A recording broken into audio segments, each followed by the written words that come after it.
Good morning, children. I'm up early today because it's my son Peter's 18th birthday. Now, I'm going to talk you through day 3, and then later on, I'm going to invite Mrs. Drew to talk to me about what she thinks about what I've done so far. So that'll be something to look forward to. So, day 3, you've been asked those questions down the right-hand side of the screen. Why does Toby live at the foot of a tree? I called him Ralph. You can call the dog whatever you like. Why do they live in a forest? Who else lives there with him? What do you think it's like living in a forest? What do these dogs get up to? Where are their owners? Who built their houses? Lots of questions with no wrong answers. Now, I've interpreted day 3 as planning day. So I've thought about some of those questions, but changed them a bit, which you can as well. So here we go. This is what I think. Actually, this is not what I think. This is what me talking to Mrs. Meekins last week. We spent quite a little bit of time talking about this story. So why does the dog live in a tree? The dog lives in the tree because he got himself lost. So then you can start to build in a backstory for the dog. So my dog's backstory is that he did have a family. He's got a little girl called Katie. However, because his memory isn't very good, he struggles to remember her. So you remember we designed our character. Excuse me. We designed our character yesterday, and we said he's a bit soppy and a bit daft. Well, that's why he can't remember her very well. Mrs. Meekins had a fab idea about the dog socially isolating. Question 2. Who else lives with him? And this is the key bit to my story. Squirrels. Right? Because he's a bit soppy and a bit daft, the dog, that Ralph, not Toby, Ralph, now thinks that he is a squirrel. He is absolutely convinced that he's a squirrel because he's surrounded by squirrels. He only sees squirrels. He wakes up to squirrels. He goes to bed at night. The last thing he sees are squirrels. He eats with squirrels. He tries to climb trees with squirrels. He thinks he is squirrel. No longer dog. I am squirrel.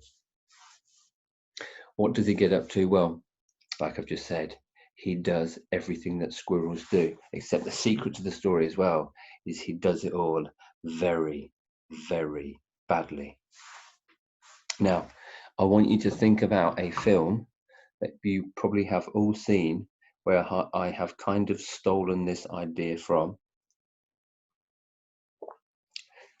It's about a character that grows up thinking that he's one thing, and right at the start of the film, he's told that he's something else, and that's where the story adventure begins. So it's not a new idea, like all good stories. The ideas I just borrowed, and I'll answer the question tomorrow. But can you think of a film where at the start of the film the character thinks he's one thing, and then after about 20 minutes he's told he's something else, and then he goes on an adventure? Where are Ralph's owners? And this is the really kind of heart-wrenching bit, that every weekend the owners go out looking for Ralph at the edge of the forest. They call his name, but without luck. Dad is getting pretty fed up, but Katie's faith in finding him is unbreakable. So part of one of the themes, the really strong theme running through my story, is this idea of love and faith. That the little girl in the story, even though the dog's been missing for weeks, will not give up, determined, and her faith is what keeps her going. So I've converted all this into a bit of a story kind of plan. You'll have to forgive the use of IT. It's not great. So I've done a story graph with mood going down the y-axis, and along the x-axis here is the time in the story. So this is the beginning of the story, and that's the end of the story. And you can see how the mood changes. If you wanted to, that could obviously be excitement. So that could be exciting bits, kind of boring, ordinary bits down here. So I've got sadness at the bottom of mine, where sad things happen, and joy and happiness at the top. So the higher the graph is, the happier the story is, the lower the graph is, the sadder the story. So this hopefully will help you make sense of where my story plan is and what my story is. So at the beginning, we're kind of in the middle, not sad or happy. We're just telling you things that are happening. So he is hibernating, Ralph, all autumn, because remember, he thinks he's a squirrel. But because he's not a squirrel, he can't hibernate properly, so he keeps waking up the other squirrels, right? This is where the story starts to take a dip. He tries to dig up acorns. Now, can you imagine a dog digging in a forest where the squirrels bury their acorns? It's going to be a mess. It's going to be chaos. And then he tries to climb a tree. You can explore that idea. Branches are going to break, etc. He's going to probably hurt other squirrels by doing that. So I've got I thought about 3 things that are going to annoy all the other squirrels. 1, that he wakes them all up when they're hibernating. 2, he digs up all the acorns and makes a mess.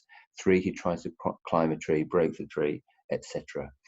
Now, you see, that's all making the story a little bit sadder, because at the bottom there, the news has broken to him that he has to leave because he's not a squirrel. So then, as he's told he has to leave, that's when he has to start running through the forest because he's so sad. Maybe, I don't know. I'll try to explore that bit a bit later on.